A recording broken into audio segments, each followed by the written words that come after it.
Right. You're credited a lot for Coolio's success. Yeah. You mentioned DJ Aladdin. I imagine WC's in the picture somewhere. There's WC in the Yeah. MAAD Circle. Is this where Coolio, you guys first meet, or did Coolio just so happen to come to your office and you can finish the rest? Totally WC. I was working for Street Knowledge. This is when I was at Street Knowledge. And this is how long, man, this is crazy. Ice Cube's label was in the Rolling 60s hood. It was in the hood. And WC was Ice Cube's hype man. And Coolio was WC's hype man. And so Dub came up to Street Knowledge, brought Coolio with him. Coolio saw my white ass down in the dungeon. They had this little basement they called the dungeon where I worked. And he just basically came up to me and said, you're going to be my manager. I don't really know what he saw in me exactly, but, you know, something. And he gave me a demo with the song County Line on it, which I thought was incredibly funky. The way Wino had flipped that Bar-K sample kind of blew my mind.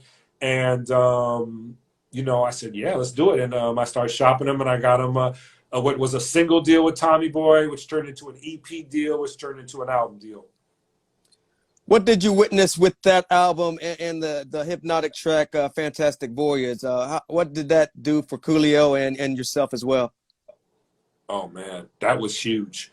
I mean, that did so much for us. I mean, it was one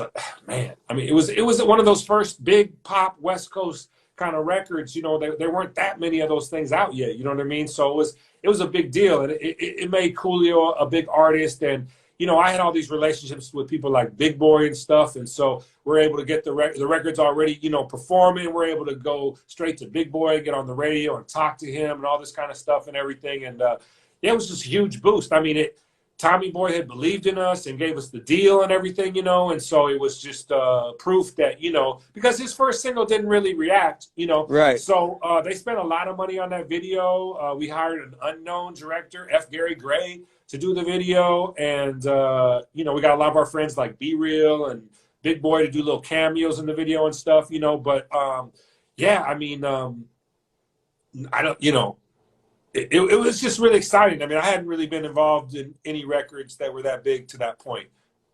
Were you still involved with him with Gangsta's Paradise?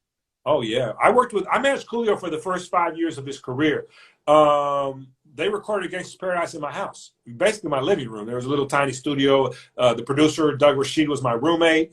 And we had some people over that day, and LV was over, and he sang the hook. And then Coolio came, and he heard that, and they finished it that day very fast.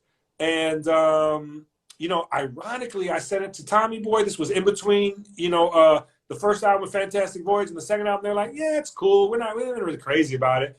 I said, okay, how about I try to get it on a soundtrack? They said, yeah, that sounds great. Wow. And then, you know, and the other crazy part about the soundtrack thing is I only knew 2 music supervisors at the time. And what was crazy was they both wanted to use the song. And one of them was for Bad Boys. One of them was the music supervisor on Martin Lawrence, you know, Will Smith film Bad Boys. And both the films were being produced by the huge producers Simpson and Bruckheimer. So they wouldn't do like a bidding war against each other. So they made a very high offer for the song. And they said, this is it. You pick the movie. And the woman at MCA that was working on The Dangerous Minds was just so obsessed. I could just tell she was going to promote it harder, and so we went with her.